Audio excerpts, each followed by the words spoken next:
great catching with my next guest. We haven't seen him in a while. It is Billy Quarantillo. He's going to be returning to action against Diego Ferreira, UFC Fight Night, August 8th. It is right around the corner. Billy, how you doing, man? Good to talk to you. Yes, sir, man. I'm doing great. Thank you for having me, man. It's always good to see you, my friend. Yeah, vice versa. And first fight since December of 2024. What's been keeping you out of the cage for so long? Let's start there. Yeah, so some unfortunate events, obviously. So after the fight with Cub, I felt good off of it, whatever. But a few months after that, I popped my knee, and it was one of those situations where I thought, it was one of those where like I thought I was going to be okay, and then a couple of weeks went by and something didn't feel right, but I still felt good enough to train. And then a couple more weeks went by, and then it just didn't feel right. So I went and got it looked at, and basically I had a pretty bad torn meniscus, and my doctor was basically saying that if they didn't fix the meniscus, that I would never be the same. Mm-hmm. And so I basically had to go through that full process again, which I've had knee surgery before. So I had to get a full meniscus repair. And so they repaired that in May of last year. And then I basically just been recovering from that. That was when I decided to move up a weight class because, put a little size on, put a little muscle on. And it's been a long journey, but I'm super excited to get back in there really soon. Yeah, no, it's great to see you back. Was this the right amount of time, or were you hoping to get back in there a little bit sooner than this as far as the recovery and everything else? Yeah, I probably could have, went, a month or two sooner. I was definitely ready. But it is what it is. You know how the UFC, man, it's so busy. There's so many guys that are looking for fights.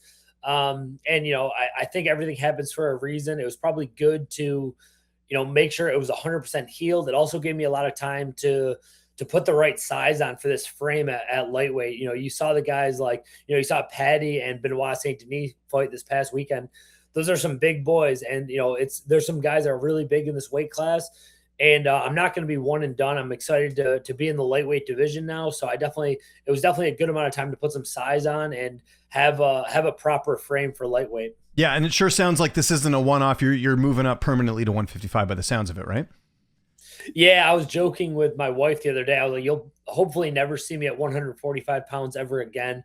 It was always, the last few especially, like it was always a tough cut. But towards the end, the last couple, it got to the point where it was such a long process of cutting the weight.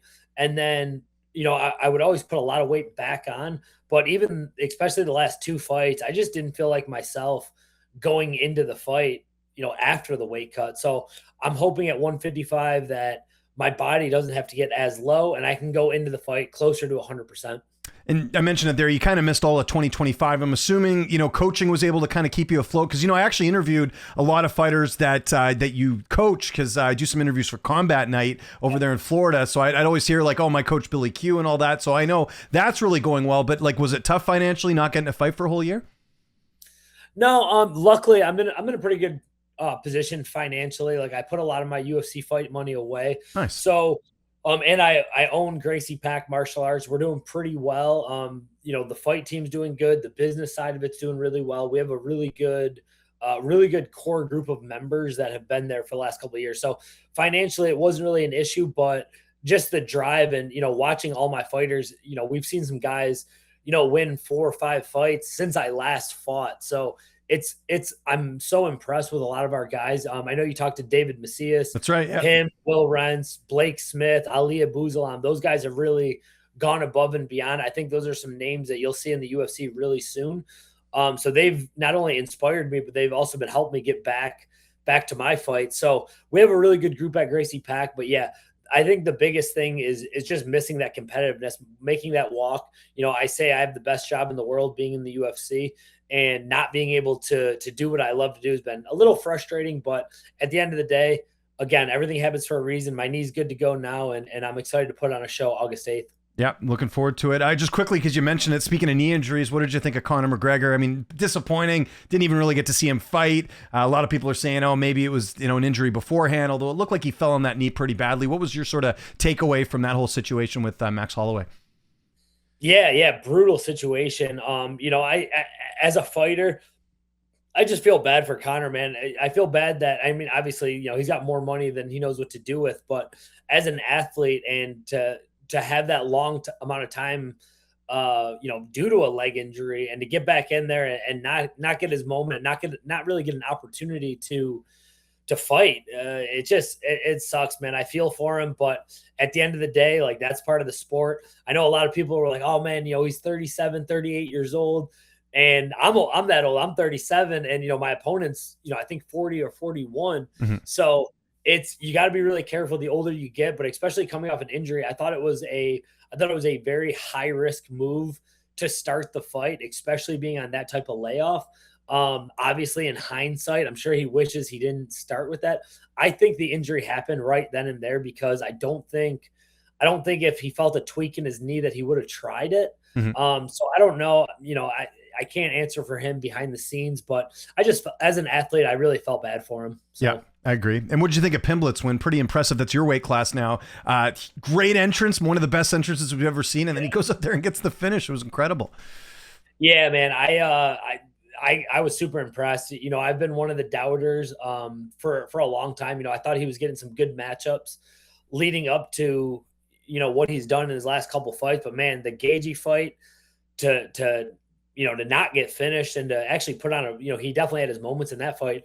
And then Benoit Saint Denis, who I cornered Matt Frivola against him, where Benoit caught him with a brutal head kick. I know how violent he is, and to be out there and make that fight look so easy, that was super impressive. So I was very impressed. I thought his whole performance, the walkout, the win, the celebration, I thought it's something that the UFC needs. They need those type of stars, really. So I was very impressed. It's going to be interesting to see who they give him next, but man, it's hard to deny that he's very fun to watch, and he's a very good fighter. I think the fight's obvious next. They got to do him and Topuria. I think now's the time. I know Topuria's coming off the loss, but to me, you can't miss an opportunity to get two big stars like that fighting each other. I say go for it and see what happens, and see if Ilya can bounce back and Paddy, handle Ilya's striking. I think that's an obvious fight. What do you think of that fight?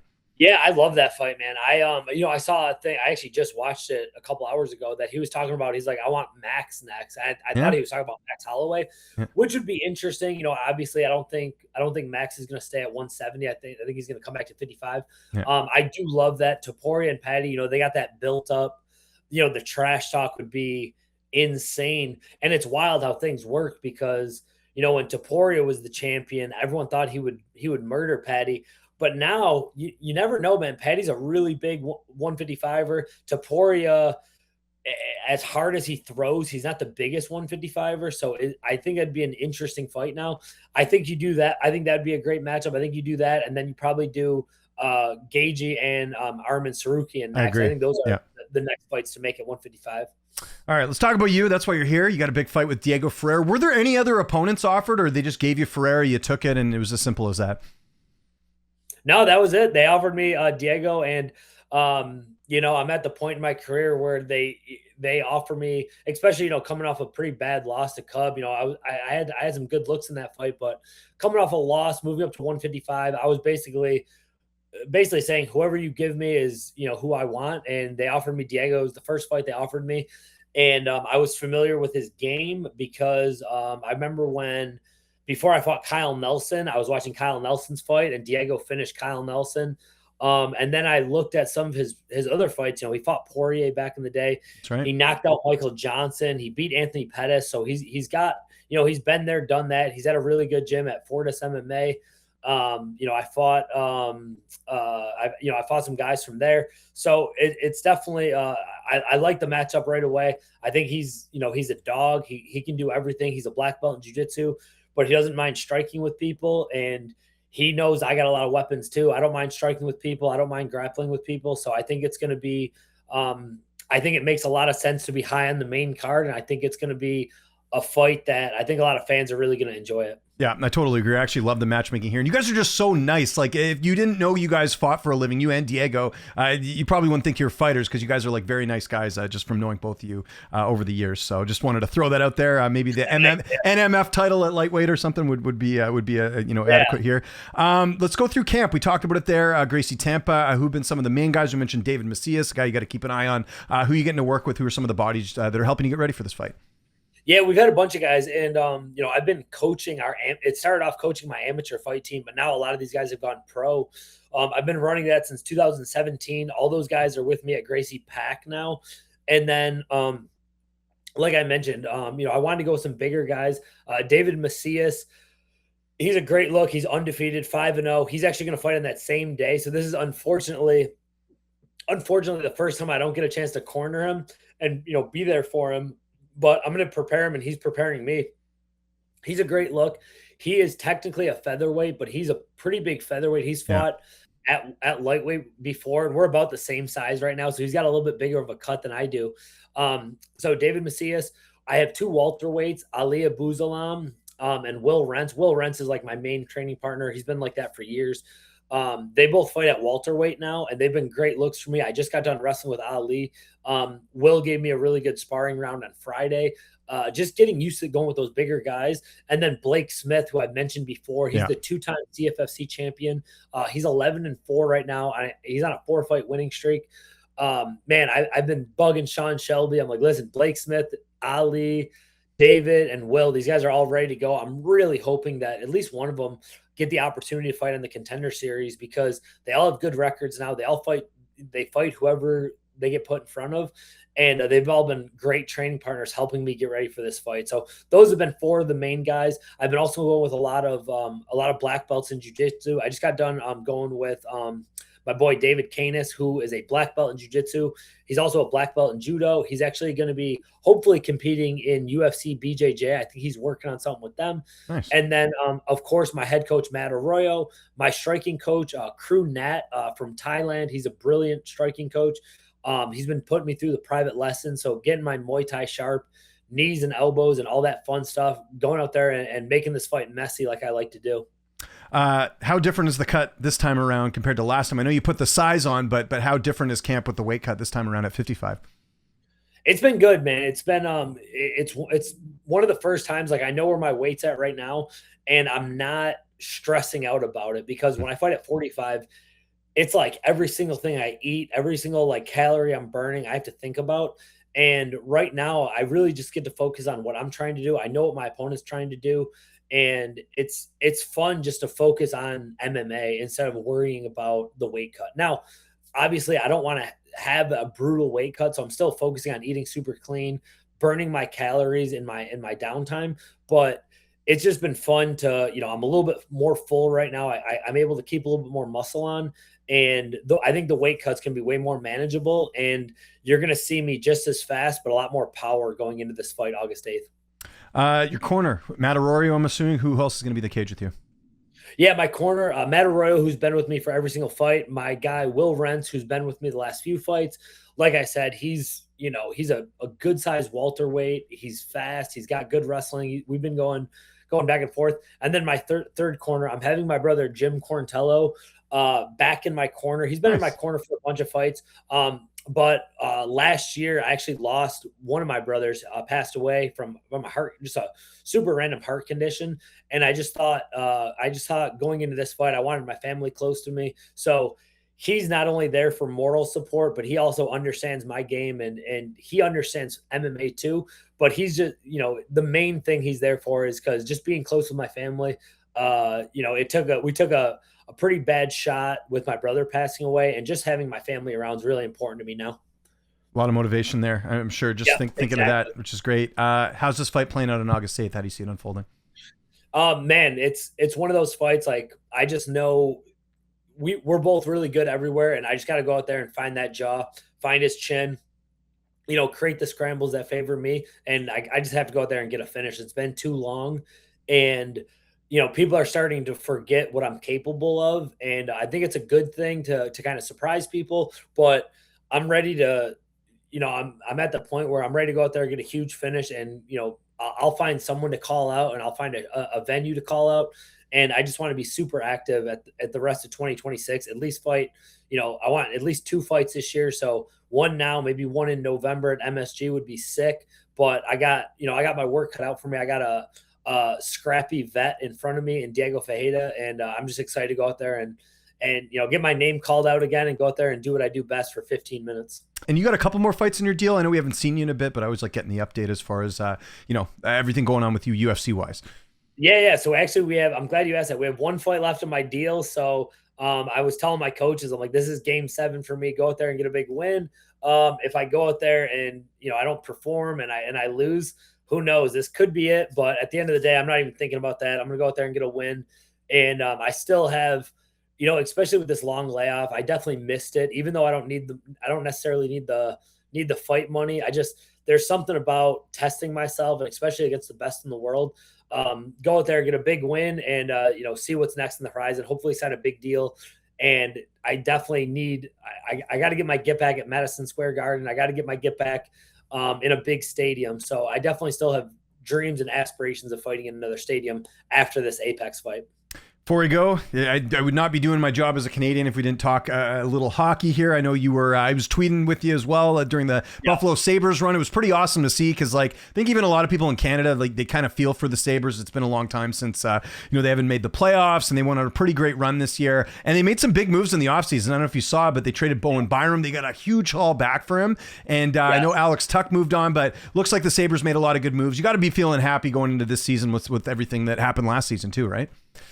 Yeah, absolutely. So I've been a Sabres fan, ever since I was a little kid. And since I've been in Florida, pretty much every year we've missed the playoffs, and usually pretty bad. Mm-hmm. So usually about, maybe a quarter or maybe halfway through the year, I start tuning in, and then I usually start tuning out because they're just, awful to watch. They're not in it. Yeah. This year has been so exciting, especially, starting with the Olympics, watching Team USA, watching Tage Thompson. That was a big part of it. But the Sabres started off on a hot streak, and I was like, you know what, I'm going to watch them. So I got a chance to watch them pretty much all year. They beat all of expectations, especially starting in January. December wasn't that great, but starting in January, they just went on a run where they were winning, going on winning streak after winning streak, making the playoffs early on, going in there, in a stacked Atlantic division, and just watching what they were able to do was super impressive. Our coach, Lindy Ruff, and it's just it's one of those things that it felt nostalgic because while I was growing up in Buffalo, they would go to the playoffs. They went to the Stanley Cup Finals once. And so it was just an awesome year. And the Canadians eliminated us, but we did have a good run. We beat the Bruins. We're going into next year with a lot of we're making great offseason moves, and I'm just super excited to watch from the beginning, the opening week to the end of the year, hopefully, and another nice playoff run. Well, speaking of Team USA, they're supposedly in on Connor Hellebuck, who's of course the starter for Team USA. He's looking for a change of scenery. Winnipeg's kind of going through a transition right now, and they didn't do so well last season. So if you guys can get Connor Hellebuck, you guys are in really good shape. So I think that would be cool to see him potentially go your way. And you guys get, not that the goaltending was a big issue, but if you get Hellebuck, he's a game changer, right? Yeah, it was a bit of an issue. We were circling. We were Lion and Uka. I always butcher his name. Lukanen. Yeah. I definitely do think it was an issue. And man, watching him in the Olympics, how good he looked, he was incredible. And you never think that your team's going to get that guy. I thought he was the hero of the Olympics, especially that gold medal game. But then I just saw also that we were trying to get Patrick Kane. And he grew up in Buffalo. That's right. I know he's probably a little bit past his prime, but just having a guy like that in the locker room with all the young guys that we have, and now they do have some playoff experience. It's very motivating going into this year. Being a hockey fan again, I played hockey all throughout high school. Instead of wrestling, I played hockey, so that's kind of how my MMA background started. So I'm super excited to watch the Sabres this upcoming year, but I got some business to handle first. Yeah, for sure. It's interesting, all the MMA fighters who came from a hockey background, and Scott Holtzman, Charles Rosa, Brian Kelleher. There's a few of you out there, so that's always really cool. And man, we went way over time here today, Billy. Really appreciate it. If there's anyone you want to thank before we get out of here, any sponsors, any social media, your gym, anything at all, man, I'll give you the last word. Oh, yeah, sure. My gym, Gracie Pack MMA. If you guys are ever in Tampa, come on out. No judges needed. One Spot of Coconut. Support me forever. And I'll keep naming people as the fight gets closer. But I appreciate you having me, James. Always good catching up to you. And I'll see you before the next one or after this one.